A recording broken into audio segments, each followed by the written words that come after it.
네, 이번 영상에서는요, 두 집합 사이의 포함 관계는 어떻게 나타내는지, 그리고 서로 같은 집합이라고 하는 것은 무엇을 의미하는지에 대해서 말씀드려 볼 겁니다. 자, 개념 열기 같이 보시면요, 두 회사 AB에서 개발한 신원 확인용 인증 수단을 각각 두 집합 A, B로 나타낸 거예요. 집합 A에는 지문, 홍채, 얼굴, 목소리가 있고요. 집합 B에는 지문, 홍채, 얼굴, 목소리뿐만 아니라 카드 열쇠도 원소로 들어가 있네요. 그러니까 어때요? 집합 A에 있는 모든 원소가 집합 B에도 다 있죠. 집합 A에 있는 모든 원소가 집합 B에도 지금 속해 있다는 사실을 확인할 수 있습니다.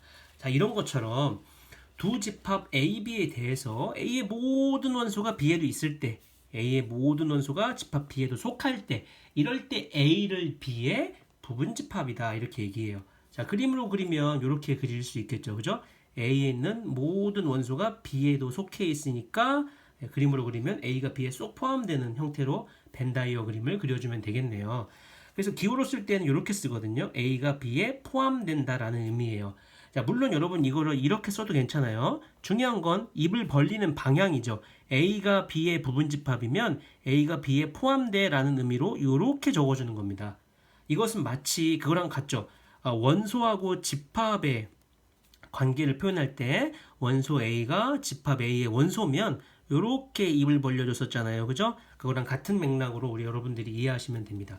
이거 그러니까 보면 이렇게 삼지창 기호라고 해야 되나? 이것은 원소와 집합의 관계를 의미하는 것이고 이것은 이렇게 이지창 이런 거는 집합과 집합의 관계를 의미할 때 써준다는 거, 그 차이점이 있습니다. 이때 이제 우리가 A는 B에 포함된다 또는 B는 A를 포함한다 이렇게 말할 수도 있는 거예요. 자, 그리고 자기 자신은 자기 자신의 부분집합이라고 얘기할 수 있어요. 그렇죠?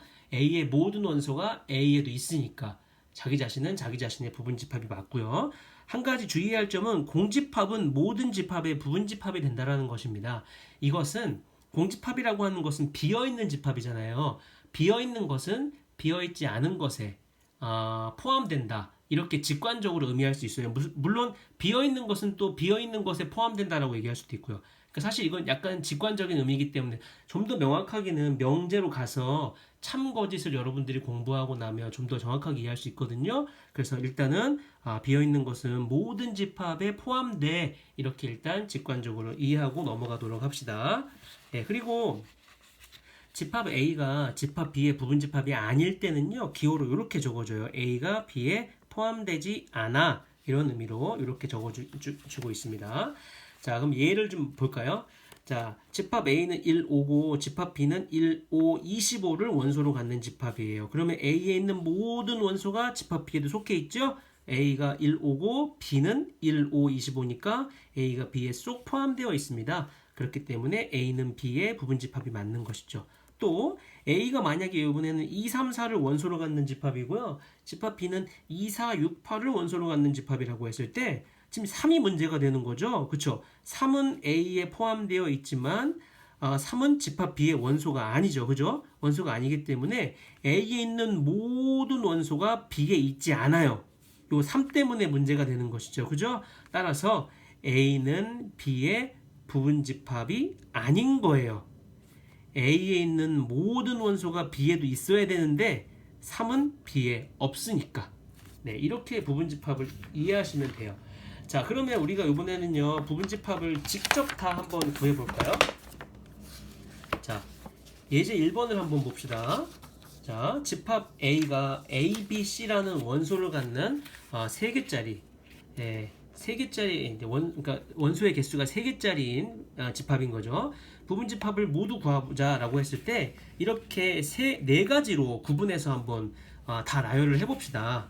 그죠? 원소의 개수가 부분집합이긴 부분집합인데 원소의 개수가 0개인 거, 1개인 거, 2개인 거, 3개인 거로 나눠보면 0개, 원소의 개수가 0개인 부분집합은 공집합, 원소의 개수가 1개인 이 녀석의 부분집합은 그쵸, A짜리 하나, B짜리 단독으로 하나, C짜리 단독으로 하나, 이렇게 3개가 있는 거죠.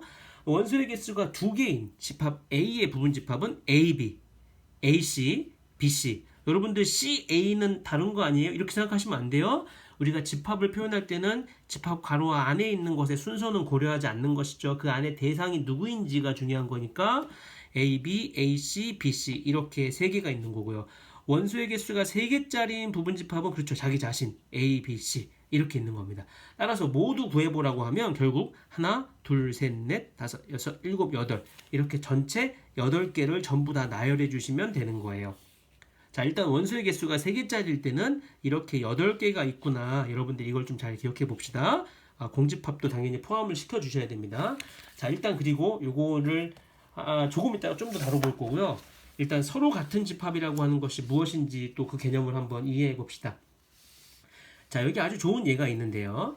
자, 집합 A가 이제 원소나열법으로 적어놨더니 1, 3, 5, 15라는 집합이라고 하고요. 원소가. 집합 B는 x긴 x인데 어떤 x냐면 15의 양의 약수의 집합이에요. 그러면 집합 B를 원소나열법으로 나타내보면 마찬가지로 1, 3, 5, 15니까 A는 B에 포함되기도 하고요. B는 A에 포함되기도 하죠. A가 B에 포함되고 B가 A에 포함되기도 합니다. 자, 다시 말해서 결국 지금 이 두 개가 같은 집합이잖아요. 완전히 똑같이 생겼잖아요. 그죠? 근데 완전히 똑같다는 것을 우리가 수학적으로 어떻게 표현해 줄 거냐 생각을 해봅시다. 여러분들 봐봐요. A가 B에 포함되는데 또 B가 A에 포함된대요. 이 두 가지 조건을 동시에 만족한대요. 그럼 결국 이거 어떻게 될 수밖에 없겠어요? A가 B에 포함되고 B가 A에 포함되려면 결국 A하고 B는 같은 집합이어야지 결국이 서로가 서로의 자기 자신인 거죠. 그렇게 돼야지만 A가 B에 포함되고 B가 A에 포함될 수 있는 거죠. 그렇겠죠. 그죠? 그렇게 해서 수학적으로는 두 집합이 서로 같다는 것은 서로가 서로에게 포함될 때를 의미하는 거예요. 예, 그렇게 정의하면 완벽하게 두 집합이 서로 같을 수밖에 없는 것이죠. 그렇겠네요. 그죠? 그래서 이거 사실 직관적으로 선생님이 설명한 거고요. 엄밀하게 설명이 가능하지만 이렇게 직관적으로 이해해 봅시다. 그래서 이와 같이 A가 B에 포함되고 B가 A에 포함될 때 A와 B는 서로 같다라고 얘기하고요. 기호로 우리가 이렇게 적어줍니다. 그러면 당연히 두 집합이 서로 같지 않다는 건 뭐야? 둘 중에 하나는 포함되지 않는 거지. A가 B에 포함되지 않거나 또는 B가 A에 포함되지 않을 때. 자, 이럴 때 우리가 두 집합이 서로 같지 않다라고 얘기를 하고 기호로는 이렇게 써주는 겁니다. 그죠? 네, 됐습니다. 자, 그러면 한번 볼까요? A가 2, 4, 6이고 X가 7 이하의 짝수예요. 7 이하의 짝수라고 하는 것은 2, 4, 6이잖아요. 그죠? A가 B에 포함되기도 하고 B에 A 포함되기도 하고 직관적으로 보면 말 그대로 그냥 같잖아요. 그러니까 A하고 B는 서로 같은 집합인 거죠. 자, X가 X제곱 마이너스 1은 0을 만족하는 X예요. 집합 A는요. 그럼 이건 뭐예요? 1도 되고 마이너스 1도 되지요? 근데 집합 B는 1만 있다 그랬으니까 두 집합은 서로 같지가 않죠. 포함 관계로 따지자면 B는 A에 포함되지만 A는 B에 포함되지가 않습니다. 그렇기 때문에 이 두 개는 서로 같은 집합이 아닌 겁니다. 자, 좀 더 가봅시다. 여기 아주 중요한 용어가 하나 등장을 하는데 집합 A가 집합 B의 부분집합인데 A하고 B가 서로 같지 않을 때 이럴 때 다시 말해서 A가 B의 부분집합이긴 한데 A가 B하고 같지는 않아. 이럴 때 이 A를 B의 진 부분집합이다 이렇게 얘기해요. 그러니까 실제로 B의 진 부분집합은 꽤 많이 있어요. 무슨 소리냐면 아까 선생님 일단 요 예를 확인하고 앞 문제로 한번 돌아가 볼게요. 자, 일단 집합 A가 1, 2, 4고 집합 B가 1, 2, 3, 4, 5라고 했을 때 A가 B에 포함되지만 A는 B의 부분집합이지만 A하고 B가 같은 건 아니잖아요. 이럴 때 집합 A가 집합 B의 진 부분집합이 되는 거예요. B의 진 부분집합은 이거 말고도 많이 있죠. 예를 들면 뭐가 되겠어요? 뭐 이런 거 다 되는 거죠. 얘가 얘의 부분집합이긴 하지만 얘하고 얘가 지금 같지 않으니까. 그러니까 실제로 진 부분집합은 많아요. 아까 우리가 풀었던 문제로 다시 돌아가 볼까요? 여기 보시면 만약에 선생님이 집합 A의 진 부분집합을 구하라고 하면 여러분들은 이거 제외하고 이 녀석들을 다 얘기해 줄 수 있는 거죠. 이 녀석들이 바로 이 7개가 집합 A의 진 부분집합이 되는 거예요. 괜찮죠? 자, 선생님이 지금 여러 가지 용어를 설명을 드렸는데 여기서 수학 역량 기르기 요거 선생님이 일단 우리 수업 중에 한번 다뤄볼 거고요. 이거 말고 선생님이 조금 더 다른 추론 방법을 수업 중에 아마레 활동지로 구성해서 여러분한테 드릴 건데 이거 일단 선생님이 개요만 잠깐 한번 설명을 해볼 거예요. 이게 뭐냐면 자 이런 거거든요. 자 집합 A의 원소의 개수에 따른 집합 A의 부분집합의 총 개수를 구하는 문제가 자주 등장을 합니다. 무슨 소리냐면 예를 한번 들어볼게요.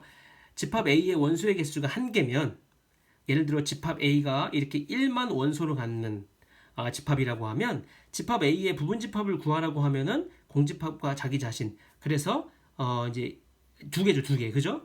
만약에 집합 A의 원소의 개수가 2개라고 하면 예를 들어서 집합 A가 1, 2로 구성되어 있다고 해봅시다. 그러면 집합 A의 부분집합 전체 다 구해보면 공집합 원소 1개짜리, 원소 2개짜리 전체가 4개란 말이에요. 그 4개는 2의 제곱이라고 얘기할 수가 있습니다. 자, 같은 방식으로 하면 원소가 3개짜리일 때 부분집합 다 구해보면 8개. 그건 2의 세제곱이란 말이에요. 자, 그럼 지금 추론할 수 있겠나요?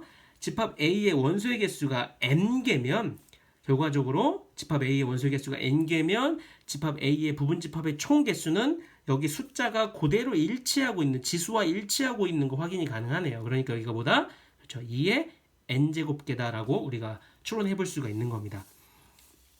자, 같은 방식으로 여러분들 이것도 꽤 많이 나오는데요.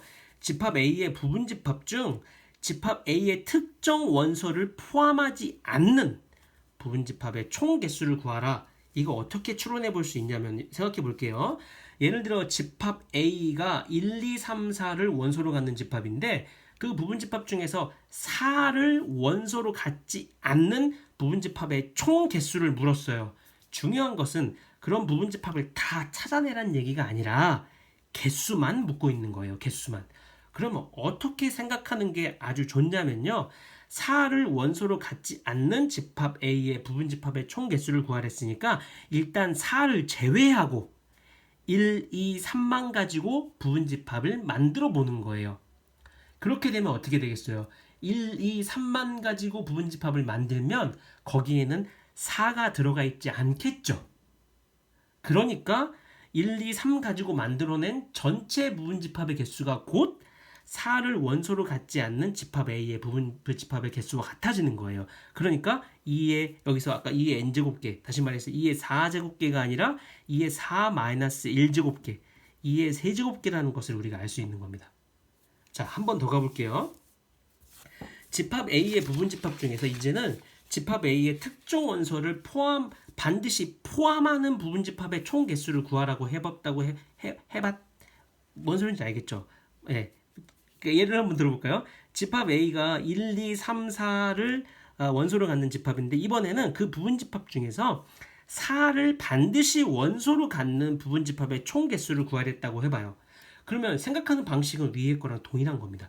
마찬가지로 4를 제외하고 1, 2, 3만 가지고 부분집합을 만들어 보는 거예요. 뭐 공집합도 있고 1도 있고 2도 있고 3도 있고 1, 2가 있고 1, 3 있고 그다음 뭐가 있죠? 2, 3 있고 1, 2, 3 이렇게 있겠죠. 이렇게 8개가 나올 거란 말이에요. 근데 지금 우리는 4를 반드시 원소로 가져야 되잖아요.